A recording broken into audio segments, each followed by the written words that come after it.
Assalamualaikum warahmatullahi wabarakatuh. Perkenalkan, nama saya Hilda Sophia Rizkia dengan akhiran NPM 116 dari kelas B. Pada kesempatan kali ini, saya akan menjelaskan tentang Edward Lee Thorndike, seorang tokoh penting dalam psikologi pendidikan. Yang pertama, biografi singkat. Thorndike lahir pada tahun 1874 dan wafat pada tahun 1949. Ia adalah psikolog pendidikan yang sangat berpengaruh. Ia termasuk tokoh awal behaviorisme, yaitu aliran yang mempelajari perilaku yang bisa diamati. Nah, Thorndike juga terkenal dengan teori koneksionisme, yaitu teori bahwa belajar terjadi melalui hubungan antara stimulus dengan respon.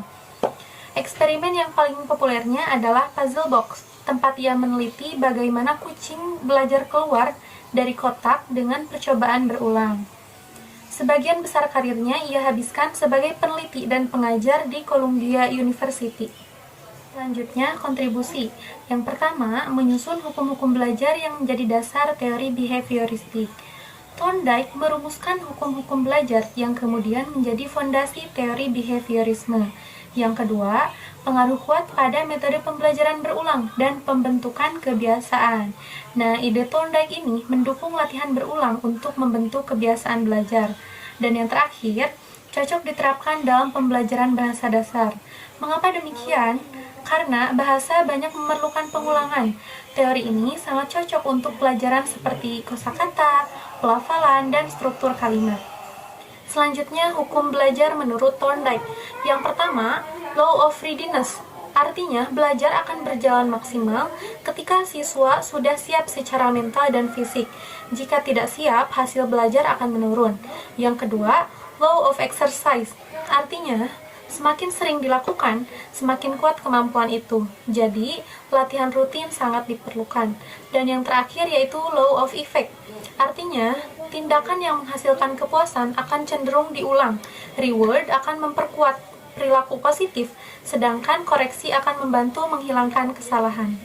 Selanjutnya, teori koneksionisme. Belajar dianggap sebagai proses menghubungkan stimulus tertentu dengan respon tertentu pula. Nah, hubungan ini akan semakin kuat jika diulang dan diberi penguatan seperti reward. Oleh karena itu, belajar bagi Thorndike adalah membentuk kebiasaan baru. Nah, teori ini sangat relevan untuk belajar kosakata, struktur kalimat, dan kesimpulannya, Edward Lee Thorndike memberikan dasar penting bagi teori belajar melalui koneksionisme dan hukum-hukum belajarnya. Ia menegaskan bahwa belajar terjadi melalui hubungan antara stimulus dengan respon yang diperkuat oleh kesiapan, latihan, dan penguatan. Dalam pembelajaran bahasa, prinsip ini terlihat pada pentingnya pengulangan, koreksi, dan pembentukan kebiasaan. Sekian penjelasan yang dapat saya sampaikan. Mohon maaf apabila ada kesalahan dan kekurangan. Terima kasih atas perhatiannya. Wassalamualaikum warahmatullahi wabarakatuh.